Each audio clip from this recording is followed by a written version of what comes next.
All right, good morning. Well, first off, again, just extremely proud of our team. Showed a lot of grit, a lot of perseverance. Things we talk about all the time. This beautiful game of football teaches you so much, and it was really rewarding to watch our guys grind through a tough game and be able to pull out the victory there at the very end. A lot of really exceptional performances in all three phases. And then yet, as we watch the film, there's still a ton to clean up. There's still a lot of room for growth, a lot of room for development and improvement. And that's what we did yesterday. We went right back to work. Our guys came out to practice, and they're ready to get better. Love the work ethic of this team. And we're excited to see how us come out tomorrow on our Tuesday practice and see how much better we can get. With that, I'll take questions. What stood out the most as far as what you want to clean up coming out of Saturday? What stood out the most? I think it just comes down to execution against a team that's also really well coached with really good players who also are trying to compete and try to win the football game as well. And you got to give a lot of credit to our opponent. They did a nice job of executing things against our offense and our defense and our special teams.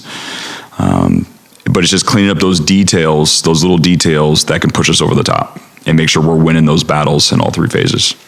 After the game, but just offensively, second half, what do you think? I knew you were coming back to this, Mike. Well, I love it. You told me to. Yeah. I was seeing if you were going to be on it. I like it. Thanks for coming back to the question. Yeah. So I think the question is, we scored, three touchdowns and three straight possessions, and then kind of what happened in the second half with our offense and how we slowed down a little bit. Well, first it was a really good drive, and then penalties set us back, and we ended up having to settle for a field goal. And then after that, we get a big-time turnover, and then we turn right around and we turn the ball over. We fumble the ball, which we don't want to do that. So that obviously stopped a critical drive there where we could really have extended the lead. And then the resuming possessions after that, it came down to us not converting on third down. And that goes, to the prior question of we have to execute better, we have to have better details, and win those one-on-one battles. And Cal did a better job of executing those details in those critical third downs that we weren't able to convert and move the chains because we didn't reach the red zone again until overtime. After that, those third downs all got thwarted by Cal's defense, and they got us off the field, and we had to punt. How do you feel Mish did in his first start? So proud of Mish. I'm proud, two guys that I gave, huge props to in our team meeting and in the locker room were Mish Powell and Devin Colt. Two players thrust into starting positions and expected to play like starters. And that's what we expect for everybody. You never know when your number is going to get called. You're always one play away. If you're a backup right now, you're one play away from having to go perform and play at a high level like a starter. And Mish Powell played like a starter. And he's shown it in practice. He's shown it in training camps and spring football that he was willing and able to perform at that level. But you never know how it's going to be when the lights are shining bright. And I thought Mish played a very good football game for us. Devin's obviously had some frustrating drops the last couple of years. Just how much can a game like Saturday do for his confidence? Huge confidence booster. We all know what Devin can do, and it has been unfortunate that he's had some glaring drops over the last couple of years. And for him to go out there and not have any drops and make some big-time catches, especially early on in that game, to get our offense going and get our offense in rhythm and put some points on the board was a huge boost, not only for him, but for our football team. Now that your wide receiver room is more healthy, how do you think those guys complement each other on the field?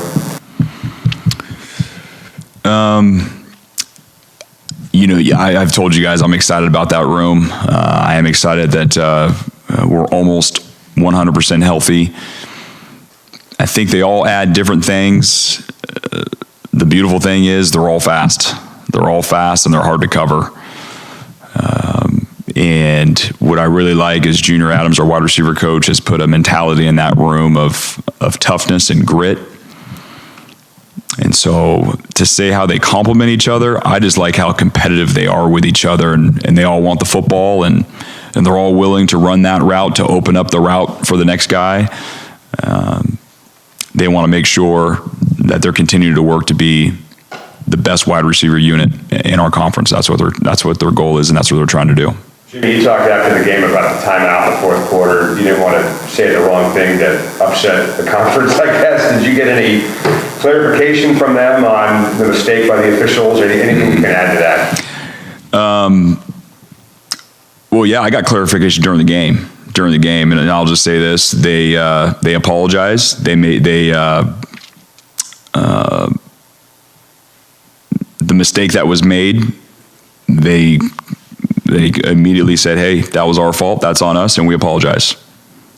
And so, Oh, sorry. I'll leave it at that. With Dylan, he had some throwaways in the second half, which obviously is better than making a poor decision. But I'm wondering what you thought in terms of him going through progressions and looking at 2, 3, 4 in terms of his options. How did he do in terms of going through his progressions? Yeah, no, I think so. Throughout the game, he did a really good job of going through his progressions and getting the ball where we needed to get the ball. And I mean, you guys saw those explosive plays that we had, early in the game, and moving the ball and putting points on the board, and those touchdown throws. But there was definitely some plays in the second half that we, starting with me, got to make sure we give him a good plan to go to get the football to an outlet, to get positive yards and to take a profit. And unfortunately, we weren't able to do that. Every once in a while, that's always going to happen. That always happens in a game. Hey, they're gonna cover every single route. They're going to cover our check down, and now we need to either scramble with our legs and then get rid of the football so we don't take a sack. But we definitely can't have as many as we had in the second half. Those throwaways that you mentioned, Mike, we can't have that, and that's one of the things that we got to get better at. What was the thought process on the 3rd and 2 deep shot to Jalen McMillan and your guys' last possession of regulation?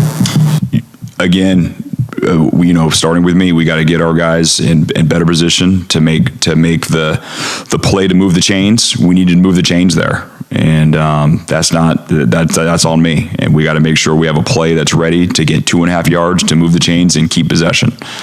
And so the thought process definitely was we need to move the chains, keep our offense on the field, keep a good drive going, so we can go down and win the football game in regulation. After the game, you guys published a video of your speech to the team, and I think you mentioned that Sean McGrew was just put on the leadership council. I was wondering what he did to earn that standing. Well, he's done a lot. One of the biggest thing that stands out is, and what we always talk about with our whole team is, there's certain points of the year where we tell guys, hey, this is going to be your role for the team. Now, you may not like it, but you got to continue to work to try to elevate your role. And that's all Sean has done since spring football. Probably wasn't getting the reps that he wanted at running back, but all he did was he just continued to work, and continued to show that he needed to be on the football field. He showed us on special teams. He showed us on offense. Came in to work every day with a smile on his face and was willing to put in the work wherever it was needed. So that's one of the biggest reasons why we elevated him to the leadership council. He showed how a teammate should act when maybe you get information and a role that you don't agree with. Even the second half for Bucky, how did you see him perform in the second? Say it again, start over. K-Fab came in. Your mask is always Jack. You must have like a triple mask on or something. Go ahead. K-Fab came in the second half for Bucky. Just what did you see from him, and how much of a difference did you see Bucky's absence in the second half? You asked about Buki? Not on the field in the second half. Yeah. No, Buki, he played well. I mean, he played extremely well. You guys saw a guy a little banged up there. We're hoping to get him back here. Probably will. But yeah, his performance while he was out there, he took another step in his game. Plays good coverage. He's a really good blitzer. He causes problems out there. He's a football player. And his preparation has gotten better every single week. The way he takes notes, the way he communicates information to his teammates. You can tell he's doing his homework, and it's gotten better every week, and I expect it to get even better this week. You talked about moving the ball on offense. Playing a team like Oregon State, obviously their offense is really scoring well. How important is it for your offense to stay ahead and maximize each drive they have? Yeah, I mean, our job, we want to score points for sure. We want to score points. You're talking about Oregon State's offense, very explosive. Smitty and Lindgren do a heck of a job. They have really good players. Their quarterback's playing really well right now. I think the last 3 games, they've scored over 40 points a game, very explosive. And, so that's more the role of our defense. Our defense got to make sure we're trying to limit them. And then, of course, on offense, I mean, we want to be effective and efficient and move the ball and score points as well. But we're not talking about keeping up. I would rather them not score and us score points. How about that? With the lack of the veterans, tight ends in the game, and them getting dinged up, does that kind of impact your play calling there in the second half, especially on third down? Yeah, you always got to, whether it's right before the game or during the week of preparation when we're going to miss out on guys on either side of the ball, we have to make sure we have a plan ready to go. And then obviously in game, whether you get injuries, like Lars just mentioned with Buki or whoever it is, that definitely impacts you. What calls can we make where we're putting the right players in position to make plays, whether it's us on defense or us on offense. And so that's part of football, though. That's part of football. That's nothing that we have all these plans in place to make sure we have calls ready, and we know we're not going to go into a game or during a game come out 100% healthy. Jimmy, was Newton not playing a health-related thing Saturday? So he was definitely banged up. Yes, that's correct. He was banged up, and we had to limit him during practice all week long. He was going to be more of an emergency option for us on Saturday, and so thankfully we got out of there with a win and didn't have to put him in harm's way. He'll be good to go this week. Trent, what's his situation? Yeah, week to week. Curious, sort of on that topic, but obviously Trent went down, I think it was during our return, and some coaches don't like to play their best players on special teams to kind of protect them, some do. Where do you kind of fall philosophically on the idea of whether to play your best players on special teams units or to not do that? Yeah, we play our best players on special teams. That'll always be the case. He is a threat back there as a returner. We know it affects game planning for our opponents. We're trying to win football games. And our players know this, but the first question we get asked, usually when the NFL scouts come around, they say, does so-and-so play special teams? Special teams is a huge part of the game, and we make a huge emphasis on it. Our players fight to get on special teams, from our starters to our backups. Usually the number one message I get is, Coach, how can I get on kickoff? How can I get on punt? From everybody on our team. Special teams is we make it, and it is an extremely important part of our team. 3 sacks in the last 2 games. Three sacks in both of the last 2 games. You had 1 in the first 2 games. What have you seen differently that's allowed you guys to get pressure and get sacks? Yeah, it goes back to us being able to stop the run, and then for our offense to score points. It goes hand in hand. If we can stop the run, our offense is scoring points. That makes our opponent try to throw the football, and then here we go. And that's how you get sacks. That's how you get turnovers. Make it so they can't play conservative. Fatui has gotten both sacks in back-to-back games. What have you seen specifically from him? Who? Yeah. Oh, yeah. Fatui. Love the way he's playing right now. He practices at a high level, so you just know that he's gonna excel when the lights come on Saturday. He has a great look in his eye in pregame warm-up. He's locked in and focused. Fatui is definitely a player where you can see the growth and development every single week, and even from year to year. He's playing really good football for us right now. Sean McGrew says he wants to throw out of the Wildcat. Will you ever consider letting him do something like that? Heck yeah, it might happen this week. Can he throw? Yes, he can. He can throw. He can spin it. So better be worried about that. And then him diving through. He might hand it. He could throw it. You might hand it, get it thrown back to him, run it. You can print it all. I want our opponent to read all that. He can do all of it.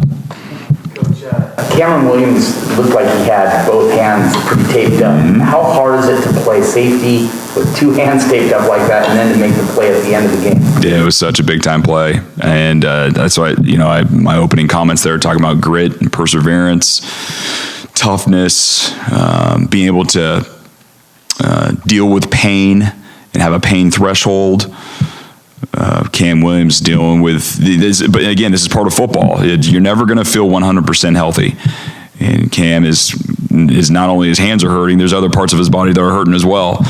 And for him to go in there in a huge situation and plow his shoulder into the running back and pop that ball loose was just a really good example of showing grit and perseverance. Hopefully we just keep getting him more healthy so he can use more of his hands on his right and his left hand. But just an extraordinary tough play by Cam Williams. What was the most impressive part about Kyler's game for you on Saturday? He had some moments now.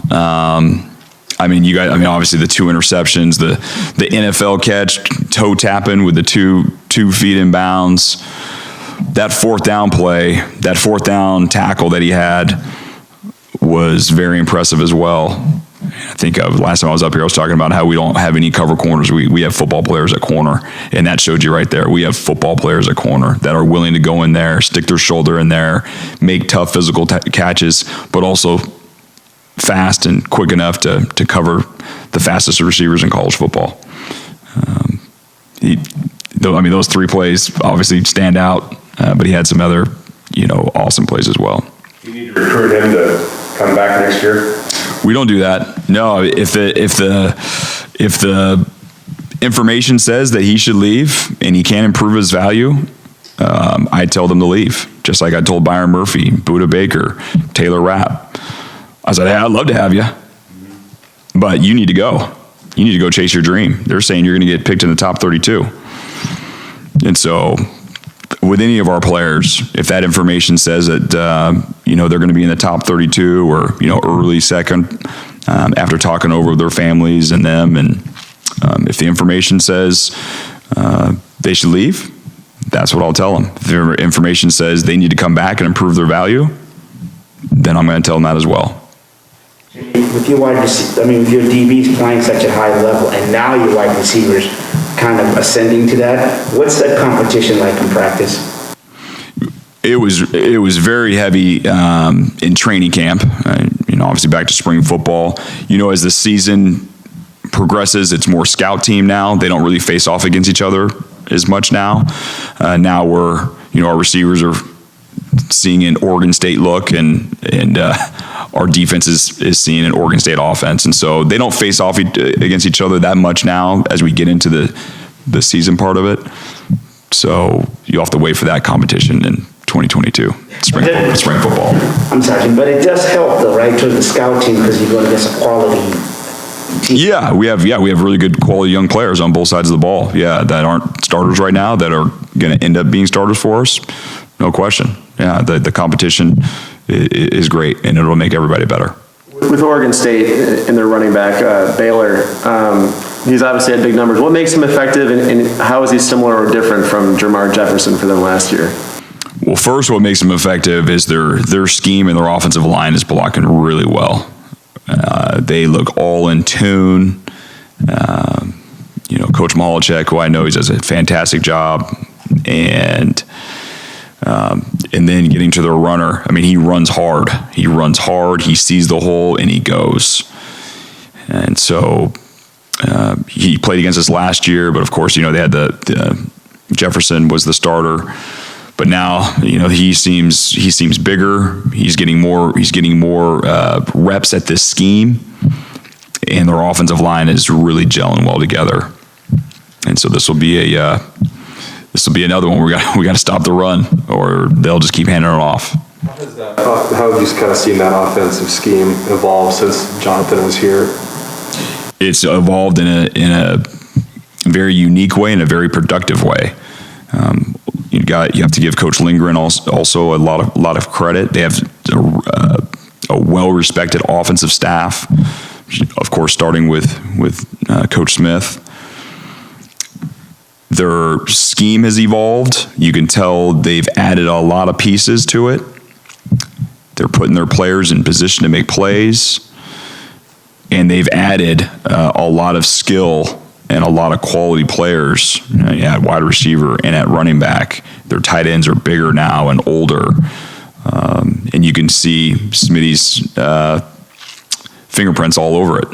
They want to run the football, and then you see the play action off it, and get your eyes in the bad places, and be able to give some easy reads for the quarterback to hit you downfield. They're faster at wide receiver, and this is a big time offense that's scoring almost 45 points a game. With Chance Nolan, their quarterback, he seems to have the same running ability that you just saw in Garbers. Obviously, he's not the same player, but what's the challenge in containing him and in keeping him in the pocket? Yeah, very, very similar. This is my first glimpse at him. I was right, when we started watching the tape. And they started off with the transfer from from University of Colorado, Nolan. But this young man, he's tall. He can spin it. You can tell he knows where to throw it. And then if it's not there, he can use his legs and run, which we just saw last week is a huge challenge. And the only thing he doesn't have on Garbers is years of playing and years of starting in the Pac-12. So he'll see a different look from us. And we'll have to create a really good plan to keep him from running for first downs and also throwing for first downs. Jimmy, when it comes to stopping quarterbacks like that can run, we'll take calls from people that say, well, why not just put a spy on him? I mean, that sounds easier said than done. Do coaches do that where they'll literally devote one guy to make sure a quarterback is contained? Yeah, we do. We'll devote one, we'll devote two. We'll have a rush that's, making sure we're going to push him one way or the other, and we do it all. Yes, so to answer those questions of the fans, there's all that goes into it. And this quarterback in this week there's definitely going to be some strategy to make sure we keep him contained. I'm trying to remember the last time Washington coordinators faced off against each other. I mean, maybe Lambeau and Gilby, I don't know, back in the day did it, but you and Smitty, former coaches here, what's your kind of personal relationship like with Jonathan? Yeah, well, we faced off each other last year. And then I don't know if you guys know this or not, my first college game I ever coached, he was the starting quarterback for Oregon State when I was at Eastern Washington. That was my first college game I ever coached as the defensive back coach at Eastern Washington. We almost beat them, by the way. Eastern Washington at Oregon State. I think it was 1970, missed a field goal right at the end. That was the year they won the Fiesta Bowl. How did he play in that game? I don't think he played very well. But Ken Simonton played really well. I think he ran for about 200 and some yards in that game. But I think we held the pass game down pretty well that day. No, Smitty and I are very, very close. He knows what I like. I know what he likes, and so it is definitely a fun competition, and I'm expecting he's going to have an extraordinary plan against us. Is it going to add to the intrigue for you a little bit, just the flavor of the game?